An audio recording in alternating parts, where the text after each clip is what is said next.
Yo, what's up guys? This is Rise and welcome to another video. Today I am showcasing Shadow Mightyena, which I used in the Great League Jungle Cup. And this thing, I have it as a spicy Saturday double upload.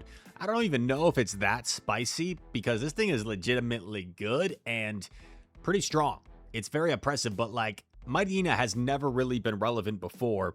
We're gonna get into it. Sucker Punch, Poison Fang, and Crunch is the moveset on Mightyena. And it is just so oppressive, especially as a lead Pokemon, is where I think it can really shine. Because it's one of those oppressive Pokemon that can win you switch advantage and then align things up in the back. So there was actually an opponent I played that was running Mightyena, Wigglytuff, and Steelix, and they just kind of destroyed me with whatever I was running at the time. And I decided to run something similar here. Mightyena, Wigglytuff, and Diggersby. And here we go. We see against the Ferrothorn in the lead. We force them to switch out eventually because we were going to farm them down. And then they come in Charizard. And here I can actually bank a Poison Fang and catch the Air Cutter with the Wigglytuff here. They've already shown the Ferrothorn, but it's pretty low. So I'm wondering what they come in with here. And it's actually another Talonflame, or another Fire Flyer, I should say. So I didn't feel like I could do 6 here for better timing because I figured I would just get KO'd by a fly. But maybe that would have been better, honestly, because then maybe I could have gone for the Crunch. But they go for the Flame Charge here against Diggersby. In comes Ferrothorn. And then I stay in because I want them to expend a Power Whip here. And then I actually decide to bank a Scorching Sands in case it's necessary. And I know he has an attack loaded, so I throw the immediate Crunch here. And is Crunch going to be enough to knock out the Talonflame? Bang! Yes, it is. Mightyena showing off the attack, showing off the damage output. And we get a win here in game number 1. Going up against Krabby in game number 2. Krabby Patty. Krabby Patty. Wait, no. What am I? For me. Dude, I'm blanking. It's something, give me the Formioli. I forget what the first part of it is. Let me know in the comments. Some of you are like, what the heck is he talking about? Is he on something? No. Dare. I went through that program. It worked. Wigglytuff against Diggersby. I'm on a random tangent. This is good for Wigglytuff, of course, because we have access to Icy Wind. They go for Fire Punch bait, which kind of surprised me. So I'm like, nice bait. I go for the Icy Wind here. Grab the shield. So it's kind of back to 0 because we are debuffed from that Steelix, I believe. And they go for another Fire Punch, which is interesting. And then I start to wonder, like, I wonder if he's running a different moveset and is not running Fire Punch and Scorching Sands. Steelix comes in. I swap back in Diggersby, take a Crunch, no problem. And I'm feeling pretty good about this position because their Diggersby's kind of low. So I go for a Scorching Sands here. And I have a move banked on Wigglytuff as well. So I know I can potentially debuff the final Pokemon. And then boom, there he unveils the Hyper Beam. I swap in Mightyena, get the farm down. And it's going to be a Stunfisk in back. So I'm like, okay, this is interesting. I go for a Crunch because I figure he's not really threatened to shield just yet. So I get off the damage here. And now he's starting to approach that Icy Wind range. And I'm just going to let this go. I know I have the Icy Wind banked. And I have enough health on Diggersby. Although I'm low, I know that I'm not going to be in jeopardy of getting Thunder Shocked down on the Diggersby. So I go for Icy here. He pretty much has to shield. And then we swap in Diggersby, and I'm very close to the Scorching Sands. And that is going to be a good game. That was a triple ground team, wasn't it? Was that Steelix, Diggersby, Stunfisk? What a crazy team. Triple ground. He likes the ground types. Mightyena into Fortress. Okay, we had some crazy games here against Fortress leads. I don't really want to save swap Wigglytuff, right? Because that's just a bad matchup. So I stay in, do some damage, maybe go for a shield advantage. I swap in Diggersby. In comes Drifloon. I'm like, oh man, this is really bad. But we're going to play this out, go for Fire Punch. And this is going to do a little bit of chip damage. Definitely not a good matchup for Diggersby, but at least we resist the Astonish damage, so it's not like the worst matchup in the world. Go for Fire Punch here. And what I'm thinking in my head is, like, if I can swap the Mightyena and lure back out the Fortress, then I can use that Fire Punch I have to knock this out. And here, I make a bit of a mistake. I think this is the right play, but I just came in too early. I think waiting out my switch timer more would have been better, because now I'm just switch locked here for so long where I can't really get out. Icy Wind connects. I get off my Fire Punch here, and then here I make a really costly misplay. I was trying to gauge the damage, and I thought maybe I could get to this next Fire Punch, but I don't. And now I'm in a situation where I'm going to leave my Wigglytuff permanently debuffed, where I can't clear it. And the Drifloon was actually able to double up there on Icy Wind. So this is a pretty miserable position, because I need to keep a shield, or... yeah, I shield this because I know I can get the Icy off, and the next one will do less. But the problem is the Drifloon has another move loaded, so I really goofed this position up. I need to get rid of this Stunfisk, but unfortunately they get there one before, so now I have to shield. And as you're gonna see, yeah, the Drifloon just combo plays and has the move loaded. So I think I definitely win that game had I just swapped in Wigglytuff and not allowed my Diggersby to get farmed down. It would have been an easy win. So rough misplay there, but it happens. Next game, Mightyena into Cradily. Interesting matchup. We're going to paste the same here from Rock Tomb versus Crunch. I go straight for the hard-hitting Crunch, and it gets shielded. And I'm thinking, like, even if I have to go down shields, it's probably worth it to get rid of this Cradily, because my backline does not really want to see Cradily. So I over-farm here to try and kind of dictate switch advantage. Gonna build up one before the Rock Tomb to not allow him to CMP. This way I have Poison Fang ready if he shields the Crunch. I wasn't sure if Poison Fang was enough from that range, so I went for the Crunch. And then I aggressively swapped the Wigglytuff here because I'm double debuffed, right, on the Mightyena. And this way, Wigglytuff doesn't do that bad against Corviknight as long as they don't have Iron Head. And I lure out the Talonflame, and now I'm feeling okay. I decided to go for the Swift here before the potential Fly is reached. He should be forced to throw, and he is. And now here, I wasn't sure if my Mightyena would live the Incinerate, honestly, which... oh, wait, no, I'm thinking of a different game. Shields are down, right? No, they're not. Oh, wait, no, I am thinking of the right game. Wait, let me replay that for a sec. He still has a shield. I think I played a couple of Shadow Talonflame. So he Flamethrowers here, and I wasn't sure if I live this boosted Incinerate.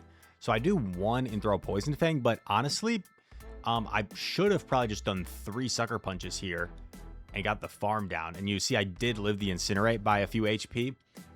So I could have got the farm down there potentially, but I wasn't sure about it. In comes Corvanite though, and the Talonflame is dry. We're still super healthy, so as long as we don't allow like 3 paybacks, we should be okay. Fire Punch comes through. He's gonna go for another payback here. And I'm pretty sure he's like pretty dry at this point.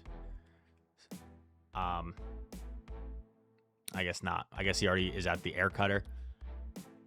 And, you know, I probably could have just thrown my Fire Punch immediately. These battles are... that was a little bit risky, honestly, but I guess I was confident enough I could get the farm down. And there we go, GG. Yeah, Diggersby had a really nice matchup against Corviknight, unless they have that Sand Attack breakpoint if they're running a high attack Corviknight. So kind of interesting there. Another Fortress lead. So we've seen this lead is a little bit of trouble, but we have a strat for it at least, where we go for the Crunch, and then assuming they shield, we aggressively swap into Diggersby. This is actually crazy how this game plays out. So a terrible lead, a terrible counter swap situation here. But you see where bulky Pokemon are just kind of, you know, so strong. And the bulk of Diggersby here is going to be crazy. So I'm thinking like, you know what? Maybe I can double shield my way through this and keep around a healthy Diggersby where that energy from Fortress isn't all that threatening. They actually throw an alignment here, which I think is going to help me get the farm down. I'm not sure if I would have got it if they threw on better timing. Would have been close. And now I'm hoping that Fortress comes back. It does. We got the Fire Punch here. Even if they're running Earthquake, I'm not quite in Earthquake range yet. So they're going to throw here. Get off their attack. And it is the Earthquake. I just throw this Fire Punch. Want to get rid of this thing. I don't know what's in the back. But I'm going to swap Wigglytuff aggressively. And this actually is going to be a little bit concerning. So now here I'm thinking like, do I throw the Swift for a little bit more damage, or do I throw Icy Wind to lower the Thunder Shock damage? And I decided I was going to go for Icy Wind, because either way I get outpaced to 2 moves. I go Icy. This way the Thunder Shocks will hopefully do a little bit less against my other 2 Pokemon. Parabolic knocks me out. I come in with Mightyena for the Sucker Punch damage, and then we simultaneously swap, and then Diggersby lives a Thunder Shock, and we get the simultaneous KO for a crazy endgame. Holy guacamole. Holy cow. Pangoro. Okay. Rise, what do you do against a Pangoro lead? Maybe someone has asked in the comments at this point. At this point, I thought the answer is get cooked, lose, cry, call my mom. But we're going to play it out. We get baited by a Night Slash. And then we're going to bait Fire Punch and get a shield. That's good. We throw Uncharged Attack priority here. I'm going to respect the potential close combat. And you just got to be creative sometimes. How am I going to get rid of this thing? Especially if they shield this. Switch timer is up. They shield. They're debuffed. I get in 1 charm. 1 charm does like 40% damage after that close combat debuff. And that is huge for us. And now we're in a matchup that's not that bad for Wigglytuff. So I'm going to throw the Icy Wind here. Debuff the Corvanite. Corvanite flying high. And we are going to just play this out. Maybe look to get out at some point. They're going to fire off another Air Cutter here. And I bank a Swift. Swap back in Diggersby, and their Pangoro didn't get to the move. It didn't get to the move. I think they were at Night Slash, but they were committing to close combat there. And I go to Fire Punch. Bang. Corviknight doesn't even get to a move. And what looked to be an impossible lead ends up being like a really comfortable win. So you never really know. Here we go. Mast Asian. Very strong player. Mast Asian is one of those players. I don't know if you guys have these types of players. I feel like he's one of those players, whenever I see his name, like it's never winnable. It's never a winnable game. It's just like a weird team that there was nothing I could do against. So we start off with a tough lead. I do get an attack drop from the Scorching Sand, which is enough. And here we go. Another one in Go Battle League, at least in GBL, is Wireless. Whenever I face Wireless, I'm like, it's going to be some obscure team that I literally just can't win against. But so far, it looks like, you know, we have some play here. If we flip switch, we can get Wigglytuff on Guzzlord. So that would be kind of nice. I go for the Scorching Sands. And back comes Guzzlord. The unfortunate thing here is he gets quite a bit of farm. So he's going to have access to that Sludge Bomb to threaten my Wigglytuff here. But I still decide to let it go because I feel like Mightyena might need a shield for whatever's in back. And unfortunately, it is a Galarian Weezing. And I'm just like, the game's over. Because I can't really swap there. A Sludge would do so much. Plus the Fairy Winds, the Sucker Punches are resisted. So I don't know if that was a little bit premature or not. But to me, that game was over. But even though after the loss, we get a hundo win pod, baby. Yeah, very nice. All right. Next opponent. Mightyena into Gastro. And we're going to build up to the crunch. Just going to go for the crunch. Poison Fang bait would be nice here, but I feel like this is the safer play. Guarantee the shield or big damage. And I think I'm just going to let this go because I do get outpaced here to double body slam. So I just decide to let it go, take my shield advantage. Going to come in Wiggles. And Gastro has a lot of energy, so this is a little bit concerning. Body slam connects. And they're going to go for the double body slam here, rather than like one water pulse. In comes Charge Bug. I throw the Swift here, like perhaps I should have saved this energy, just swapped immediately. But then I figure I can bank a Swift, transfer the Volt Switch, and it's their own Diggersby in back. And I'm like, okay, this is not that bad. I'm up a shield. I have a Swift banked for later if I need it. Scorching Sands. We're ahead a little bit in this matchup. I let the first one go through. And get off a Scorch here. Two bulky Pokemon going head to head. And yeah, I think I actually decide to shield this one. So I got to shield something at some point. And they actually bait me with Fire Punch, so nice bait. I go for the Scorching Sands, and they catch it onto Charge Bugs. They're making all the plays right now. They bait me with Fire Punch. They catch Scorching Sands. But I'm thinking, you know, one play I could have done there would have been swap Wiggles immediately, and they wouldn't have got to 2 moves. That's actually something I probably could have done differently. Unless Wiggly got farmed down by 2 Volt Switches. Maybe not. But I shield this. I throw immediately.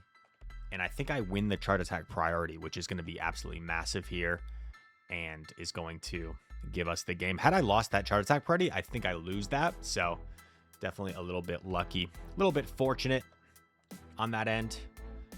Next is the Agent. Lantern lead. Pretty neutral matchup. Both of us fast attack, pressure based. Going to be chunking. Sucker Punch versus Water Gun. And if our Diggersby can avoid this, that's ideal.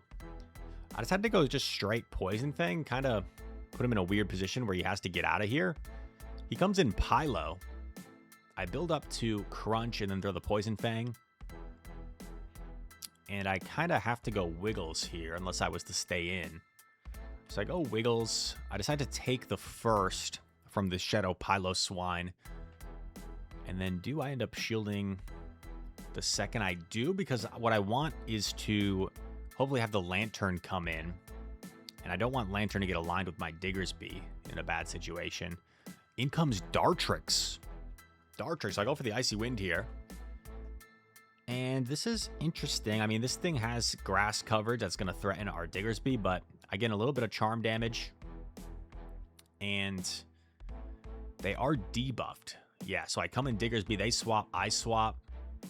And I'm just going to try and get to this Poison Fang, and I get to it before going down. I thought about like maybe undercharging this to leave myself with less farm, but then I was like, you know, let's just get rid of it. Plus I get some solid Sucker Punch damage in here where they're starting to approach Fire Punch range, and Dartrix is actually a little bit bulkier than you may realize. I remember the first time I played against the Dartrix, I was surprised by like how bulky it was. But this cool looking thing is going to take the Fire Punch. It has double Seed Bomb, but Seed Bomb, as we talked about, just kind of a weak move. Not going to be enough there. And we get the win. This is the final battle of the video. Mightyena into Stunfisk the Pancake. They swap Fortress. I counter swap Diggersby.